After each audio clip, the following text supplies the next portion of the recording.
Hallelujah. ঈশ্বরকে ধন্যবাদ দিয়ে এই রবিবারের বাক্যের জন্য। এই রবিবারের বাক্য যেটা আমাদের জন্য খুব গুরুত্বপূর্ণ এবং খুব প্রয়োজনীয়। আমরা বাক্য শুনি, কিন্তু সেই বাক্য আমাদের জীবনে কতটা কাজ করে এবং কিভাবে কাজ করে, কোন পর্যায়ে গিয়ে সেই বাক্য আমাদের জীবনে কোনো কর্তৃত্ব করে না বা কাজ করে না, তা যদি আমরা না বুঝি, আমরা বাক্যের জন্য আমাদের হৃদয়কে ঠিক মতন প্রস্তুতি করতে চাই না। তাই একজন প্রকৃত বিশ্বাসী হিসাবে এভরি টাইম যখনই আমি সুসমাচার শুনছি বা বাক্য শুনছি, আমার হৃদয়কে আমি প্রস্তুত করি। আমি কি প্রিপেয়ার হই? আমার ঈশ্বরের খাদ্য গ্রহণ করার সেই মেন্টালিটি থাকে? কারণ আজকের বাক্যের শিরোনাম বা বাক্যের টাইটেল হচ্ছে বাক্যের প্রতি আপনার মনোভাব আপনার বিশ্বাসকে অবরুদ্ধ করতে পারে। ঠিক আছে, তো এটার আমি কয়েকটি পয়েন্ট আপনার সঙ্গে শেয়ার করব, আপনাদের সঙ্গে টোটাল 5টি পয়েন্ট। খুব সিম্পল, এর আগে বহুবার শুনেছেন অনেক মণ্ডলীতে, অনেক চার্চে, আমাদের চার্চে। সেটা হচ্ছে বীজ বাপকের গল্প। বীজ বাপকের গল্পটা আমরা জানি, কিন্তু তার পরবর্তীকালে বীজ বাপকের গল্পটা নিয়ে যিশু কিভাবে তার শিষ্যদের কাছে এক্সপ্লেন করেছিল, বুঝিয়েছিল, সেটা আমরা আরেকবার দেখে নেব। তাহলে দেখি বীজ বাপকের দৃষ্টান্ত। ওকে, প্রথম পয়েন্ট, বীজ বাপকের দৃষ্টান্ত। এই দৃষ্টান্ত আমরা লুক তার 8 অধ্যায় 11 থেকে 12তে পাই। লুক তার 8 অধ্যায় 11 থেকে 12তে পাই। সেখানে বলছে, দৃষ্টান্তটি এই সেই বীজ বাপকের বাক্য, আর তাহারাই পথের পাশের লোক যাহারা শুনিয়াছে, পরে দিয়াবল আসিয়া তাহাদের হৃদয় হইতে সেই বাক্য হরণ করিয়া লয়, যেন তাহারা বিশ্বাস করিয়া পরিত্রাণ না পায়। আমরা ঈশ্বরের বাক্য শুনি, কিন্তু পরীক্ষা এলে, প্রবলেম এলে আমরা প্রবলেমের দিকে বেশি তাকাই, কষ্টের দিকে বেশি তাকাই, অভাবের দিকে বেশি তাকাই। আমরা ঈশ্বরের পরিকল্পনার দিকে তাকাই না, কারণ সেই বীজ আমাদের হৃদয়ের মধ্যে কাজ করে না। আমরা সেই উত্তম ভূমি তৈরি করিনি, আমরা সেই বিশ্বাস স্থাপন করিনি।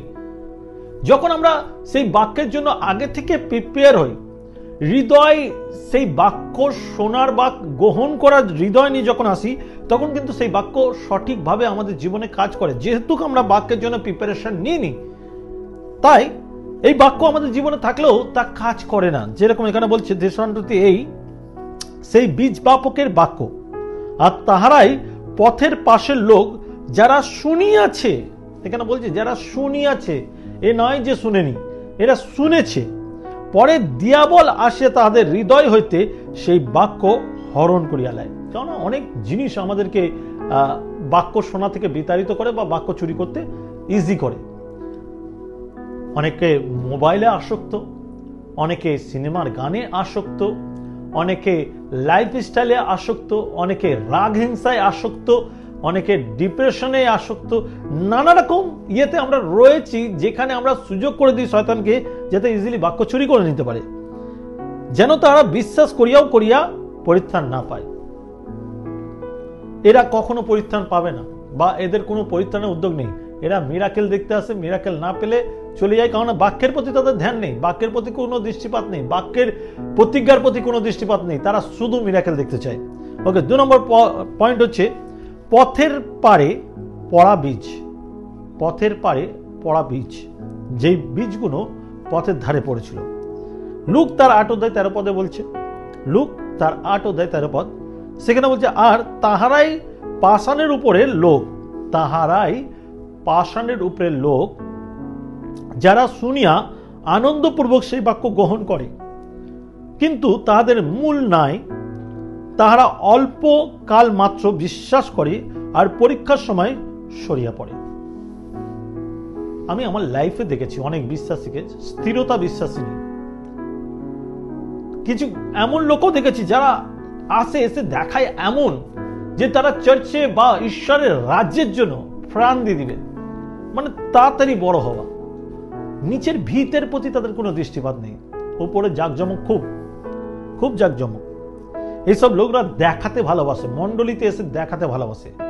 তাদের কাপড় চুপড় দিয়ে দেখাবে, তাদের আচার ব্যবহারে দেখাবে, তাদের প্রার্থনার কোয়ালিটি দিয়ে দেখাবে, তাদের নাচন কুদনে দেখাবে, কিন্তু ভেতরে ঈশ্বরের বাক্য নেই। তারা ওয়ার্শিপকে পছন্দ করে, তারা প্রার্থনাকে পছন্দ করে, তারা লাপালাপিকে পছন্দ করে, কিন্তু ঈশ্বরের বাক্যে তাদের ধ্যান নেই, কারণ সেই বাক্য তাদের হৃদয় পর্যন্ত পৌঁছায় না। তাদের হৃদয় তো পাষাণ হয়ে রয়েছে, সেখানে পৌঁছায় না। কানে শোনা, হৃদয় পর্যন্ত পৌঁছায় না, যার জন্য তাদের বাক্যের যে বীজ পড়ে তা অঙ্কুরিতই হয় না, তাদের শেকড়ই নেই, যার জন্য তাড়াতাড়ি তারা শুকিয়ে যায়। আর এটা আমাদের লাইফের অনেকের আছে। তাই যখন একজন নতুন বিশ্বাসী আসে, তাদেরকে কতটা গাইড করা দরকার আমাদের, এবং একজন বিশ্বাসী হিসাবে আরেকজনকে কিভাবে গড়ে তোলা দরকার নিজের টেস্টিমনি বা নানা রকম কার্য দ্বারা, যাতে সেই বীজ পথের পাশে বা তার পাষাণ বিভূতিতে না পড়ে। আমরা যেন তাদেরকে চেষ্টা করি তাদের হৃদয় উত্তম হয়ে ওঠে। আর যদি আমার সেই রকম মেন্টালিটি, আমার যদি সেই রকম চিন্তাধারা যে আমি ঈশ্বরের কাছে আসবো, শুধু আনন্দ লাপালাপি করবো, আর প্রবলেম এলে আমি পালিয়ে যাবো, তাহলে আমাকেও চিন্তা করা উচিত ঈশ্বরের বাক্যে কতটা গুরুত্ব দেওয়া উচিত। এইসব বিশ্বাসীরা ঈশ্বরের বাক্যকে গুরুত্বই দেয় না, ঈশ্বরের বাক্যের প্রতি কোনোভাবে ধ্যানই দেয় না।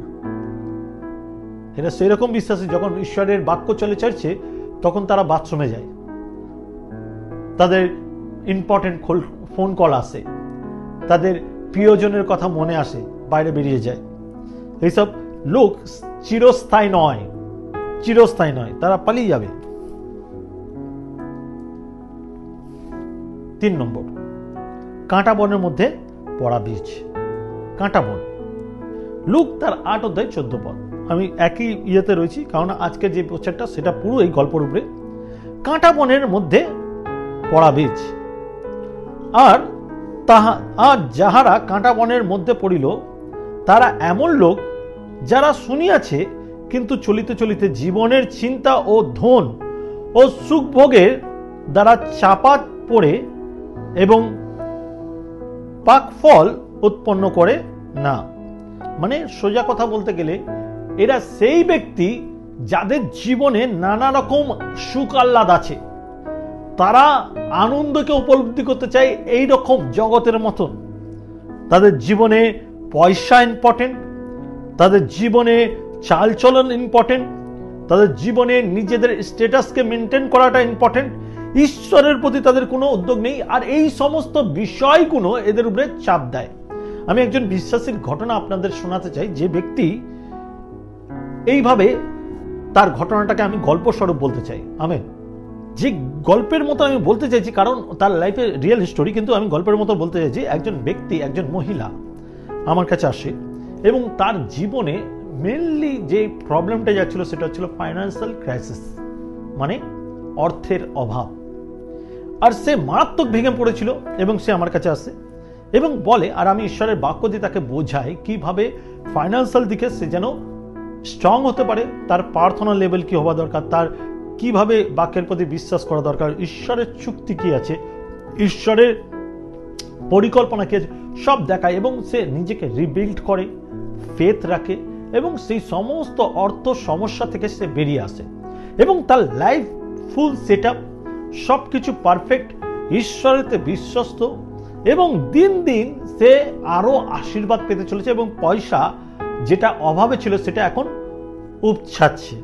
উপছে যাচ্ছে। এবার যখন তার উপচাচ্ছে, তার ড্রেস আপ আলাদা হচ্ছে, তার কথাবার্তা আলাদা হচ্ছে। ভেরি গুড, আমরা খুব খুশি যে তার যে অর্থ ব্লেসিং আমরা তাকে দেখতে পাচ্ছি। একদিন এসে আমাকে বলল, স্যার আমি চাইছি আরো বেশি একটু কাজে ফোকাস করতে, আর আমি আরো বেশি সময় দিতে চাইছি আমার চাকরি ক্ষেত্রে, আমি একটু আরো বেশি স্ট্যান্ড হতে চাইছি। ভেরি গুড, তাহলে কি করতে হবে? না, আমি এখন আর রেগুলারই চার্চে আসতে পারবো না। ওকে, তোমার সিদ্ধান্ত, তুমি ঈশ্বরের বাক্য জানো, তোমার সিদ্ধান্ত। সে কি করলো, স্লোলি চার্চ অফ করতে শুরু করলো। সব মাসে একবার আসছে, দুবার আসছে না, তিনবার আসছে বা দুবার আসছে না, এইরকম করতে করতে সে আস্তে আস্তে চার্চ থেকে ডিটাচ হতে শুরু করলো, এবং তার লাইফ স্টাইলের দিকে, তার জীবনযাত্রার দিকে, তার খাওয়া দাওয়ার দিকে, তার স্ট্যাটাসের দিকে এত ফোকাস করলো যে যেই জায়গা দাঁড়িয়ে ছিল সেই জায়গা আবার রিটার্ন চলে এলো, ঈশ্বরকে ছেড়ে দিল। আর দেওয়ার পর তার লাইফ স্টাইলটাকে মেনটেন করার জন্য আবার ধার দেনা করে যেই জায়গা ছিল তার থেকে আরো অধপতন, আবার এসে কান্নাকাটি। আমি তখন তাকে প্রথম থেকে শুরু থেকে বোঝালাম, তোমার যাত্রা কোথায় দিয়ে শুরু হয়েছিল? প্রভু যিশুতে। ঈশ্বরের বাক্যের ভিত কোন জায়গা দিয়ে তৈরি করেছিলে?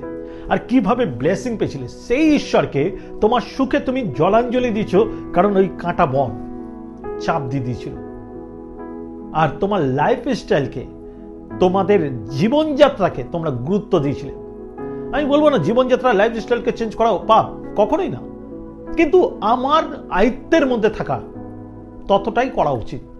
আমার যতটা আছে ততটা, আয়ত্তের বাইরে গিয়ে কোনো কিছু করার দরকার নেই, কারণ আমার যখন প্রয়োজন ঈশ্বর তা যোগাবে। কিন্তু আমরা অতি চাহিদা আমাদেরকে বিনাশ করে, অতি চাহিদা আমাদের জীবনে চাপ এনে দেয়, কাঁটা বন সৃষ্টি করে, অতি চাহিদা আমাদের ঈশ্বর থেকে ডিটাচ করে, যেটা আশীর্বাদের সোর্স সেখান থেকে আমাদের ডিটাচ করে দেয়। আর এর ফলে কি হয়, আমরা অনেক বিশ্বাসী এই কাঁটা বনে বা কাঁটা ঝোপের আন্ডারে চেপে যায়, অনেকে অনেক অনেক বিশ্বাসী। 4 নম্বর পয়েন্ট, উত্তম ভূমিতে পড়া বীজ। এইটা হলো সেই কোয়ালিটি, সেই হৃদয়, সেই হার্ট, যেখানে আমি আগে থেকে মেন্টালি প্রিপেয়ার। আজ আমি ঈশ্বরের প্রকৃত খাদ্য খেতে যাচ্ছি, আজকে নতুন প্রমিস শুনতে যাচ্ছি, আজকের আমার অধিকারকে দেখতে যাচ্ছি, ঈশ্বরের পরিকল্পনাকে দেখতে যাচ্ছি, ঈশ্বর আমার প্রতি কতটা বিশ্বস্ত, ঈশ্বর কতটা আমাকে ভালোবাসে, ঈশ্বরের প্রেম আমার জন্য কতটা রয়েছে। আমি প্রিপেয়ার, আমি যেন এমন ব্যক্তির কাছে যাচ্ছি যার কাছ থেকে শোনার জন্য আমি অপেক্ষা করছি। আমার খিদে, আমার আকাঙ্ক্ষা। গীত সংহিতা 42 সেখানে বলছে, হরিণী যেমন জলের স্রোতের আকাঙ্ক্ষা করে, হে আমার প্রাণ, আমি তোমার আকাঙ্ক্ষা করি। দাউদ বলছে তার পিপাসা ঈশ্বরের প্রতি, তার খিদে ঈশ্বরের প্রতি। আজ জগৎ কিরকম, লোক দেখানো বিশ্বাসী অনেক, লোককে টোকার বিশ্বাসী অনেক, কিন্তু নিজের পাপিষ্ঠ জীবন, জাগতিক জীবন সে লুকিয়ে করছে, কাউকে দেখাতে যায় না। আজকে আমার মনে হয় আমাদেরকে আমাদের উত্তম ভূমির প্রতি বিশেষ ধ্যান দেওয়া উচিত। আগে চিন্তা করা উচিত আমি কোন জায়গায় পড়েছিলাম, আমার ফ্যামিলি কি ডিপ্রেশনে ছিল, আমরা কোন মৃত্যুর সামনে দাঁড়িয়েছিলাম, যেখান থেকে ঈশ্বরের প্রতিজ্ঞা আমাদেরকে বার করে নিয়ে এসছে। আজকে আমি সেখানে দাঁড়িয়ে আছি, সেই প্রেমকে বুঝতে পারছি না। নিজের চাহিদা, লোভ, লালসা, আমিত্ব, গর্ব, হিংসা আমাকে এই সমস্ত থেকে পৃথক করেছে। দেখি ঈশ্বরের বাক্য কি বলে। লুক তার 8 অধ্যায় 15 পদ, লুক তার 8 অধ্যায় 15 পদে বলছে, আর যাহা উত্তম ভূমিতে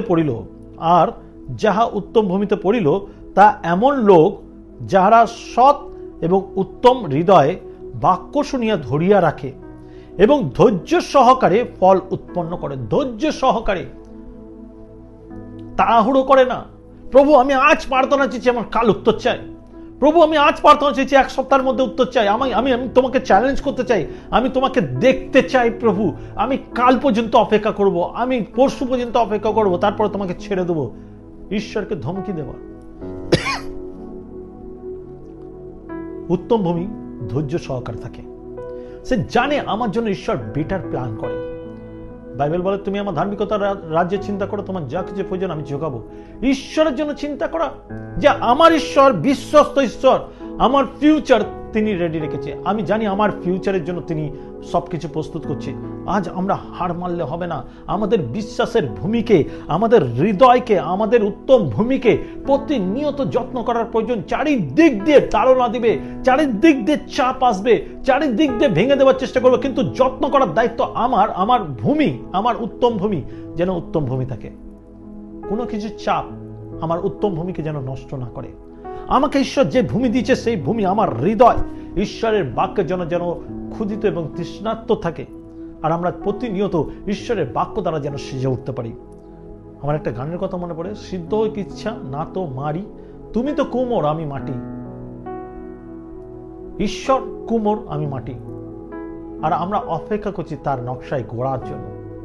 আছি অপেক্ষায় নত নিরয়। খ্রিস্টতে ভাই বোন, আজ মানুষ বিশ্বাসিত হচ্ছে, কিন্তু বিশ্বাসের যে বাক্য, একজন বিশ্বাসের জীবনে যে বাক্য হচ্ছে, সেটাকে কতটা গুরুত্ব দিচ্ছি আমরা?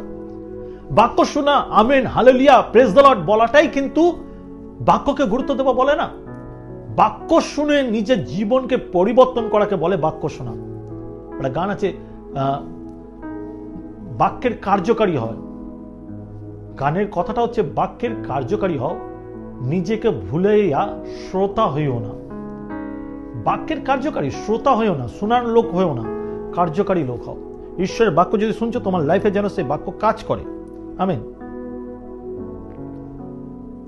5 নম্বর পয়েন্ট, আপনার মনোভাব আপনার উন্নতিকে নির্ধারণ করে। আমরা যেরকম মেন্টালিটির লোক, আমার জীবনকে ঠিক সেইভাবে আমি যত্ন করি। আমার মেন্টালিটি কি, আমি কার সঙ্গে উঠা বসা করছি, আমি কি চিন্তাধারায় উঠা বসা করছি। যদি দেখি গীতসংহিতা তার 138 2 পদ, গীতসংহিতা 138-এর 2 পদ, সেখানে বলছে, তব পবিত্র মন্দিরের অভিমুখে প্রণিপাত করিব, তব পবিত্র মন্দিরের অভিমুখে প্রণিপাত করিব, তব দয়া ও তব সত্য উপযুক্ত তোমার নামে স্তব করিব। কেননা তোমার স্তব নাম অপেক্ষা তুমি আপন বচন মহিমান্বিত করিয়াছ। তোমার নাম, তোমার সমস্ত নাম অপেক্ষা তুমি আপন বচন মহিমান্বিত করিয়াছ।